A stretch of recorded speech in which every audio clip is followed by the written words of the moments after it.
So this is part two, or the shorter version, because my contact fell out. I went off on I started describing the kind of stuff that he has read, and my contact fell out, and that broke my stream of thought. And then I went on to responding to hell, and how we got that, and why so many words are translated as that, and addressing other stuff. But I was gonna say, even though there's a lot of stuff I disagree with him on, and he, at least last time I spoke to him, identifies as a Valentinian, I believe. I don't know if he still does, but um, even though we'll fiercely disagree on things, he is not like the people who are ignorant. He, I shouldn't say ignorant, who are stupid, who think they know something about the Bible. Picture Bill Maher in Religulous, where he's like, well, Mithras was in basically spouts all the mythicist crap about Mithras, which none of it's true. And then he goes on to Horus, which again, none of that stuff is true either. Um, you know, so he knows all that stuff shit. Um, and Pandirasbox has been made great videos against the mythicists. Now, even if you want to argue that there was, Christ didn't exist, right? The man called Jesus didn't exist, and I know James, or at least from all my past conversations with him, knows that yeah, a guy named Jesus Christ existed, or not named that, but a man, a tecton born of parents, um, Mary and maybe Clovis, maybe Joseph, maybe that was the father of the, maybe that was the son of Joseph was a title for him being of Northern Israelite descent. Again, I still say, and I have to get into this with him about it. He thinks just Northern Israel, oh, that's just Samaritan, so he'll say that. But that guy existed. But then there's also a Pauline guy, and I think he thinks those two things got confused in the canonical Gospels, which, okay. Um, Maybe he might even believe in a two Jesus theory, but he kind of goes with theology of what he believes is loyal to Paul, and that's Valentinian. That's what he was arguing from the years that I've known him. But he's sincere about it, and he didn't go into it blindly. He doesn't take the Dan Brown thing of Gnosticism is Jesus was just a man, and he would just wanted us to do good, and he was like communist and this and that. And he doesn't take the thing as, oh, all religions are equal, because look at Islam, which I believe grew out of the Judaizers and the Rahmanites. I think I can prove it. Um, but yeah, that's where I have respect for him, because we fight on the battlefield of ideas, and there's a lot we actually agree about. His ideas might have changed. I know my ideas have changed very little, but the few ideas or concepts that I have now that were different from when, let's say I was on John the Hutchfeller channel, are major and cataclysmic for my own thinking and belief, right?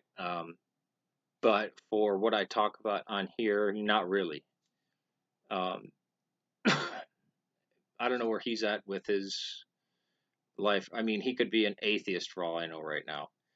Um, but I wouldn't even put him in a class with atheists. I would just, um, I don't see how he could be an atheist with what he knows and what he's experienced. But yeah, I'd love to talk to him again. Um, he's probably at a point where he doesn't label himself as any religion or anything. He's not fond of labels, I know that. But the immense amount of respect that I have for him, because he used to be my opponent back in the day of and you really wind up learning stuff, and even like trying to defend your point, you have to go back and read stuff or read other stuff, and it makes you smarter, makes you more intelligent. he is the only worthy opponent I've ever come against. Everyone else was willfully stupid, um, and agenda driven. Where he was never that. He would actually get in a dialogue with me and other Orthodox people and go, "Oh, yeah,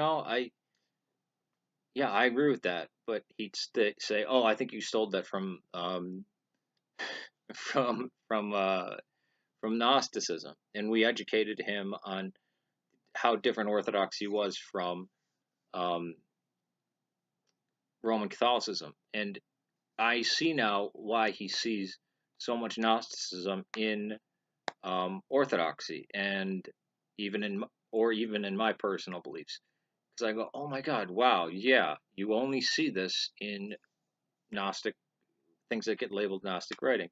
He who is the existing one, unto ages of ages, amen," common thing that we say. Um, but that doesn't mean that the early church rejected those. Those were not exclusively Gnostic. They don't need to be. Um, the Gnostics were correct on some things invariably, just like the Muslims are correct on some things invariably, but they're horribly wrong on the things where it counts, right? Same thing with the Mormons. The Mormons say stealing is wrong. They're correct, but yeah. But no, James was the only one who actually would actually had the backbone to actually had the spine and the will to be like to argue his point, and then when he was if he was incorrect on something or thought he should change his mind, he'd change his mind or be like, oh, I okay, I can concede that. And also, he was the only one that actually was not actively stupid, nor was he ignorant. He read basically all the stuff that's on early church fathers or earlychristianwritings.com. He read a lot of that and was very interested in knowing what these these sources actually said, instead of just take quote mining them. Whereas truth be told, quote mines that truth be told uses stuff from a book that is against the Roman Catholic Church and and uses quotations from church fathers that other people have quote mined, like Norman Geisler or J.N.D. Kelly or people like that. So it's so infuriating. That's why you'd hear me throughout the years from when James Pandirasbox made his last video up until now saying how much I miss James Pandir, a worthy adversary. Even though I've come to the point where I consider him a friend.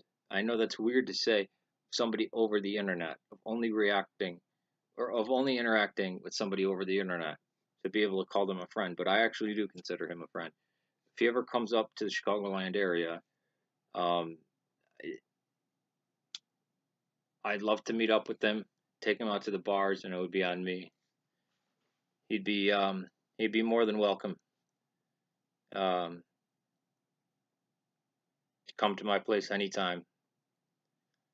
But yeah, that's about it. So this is the condensed, shorter, I guess I'd say part two version, even though it's kind of longer but less descriptive of him. But all right, so that's it. Peace to you.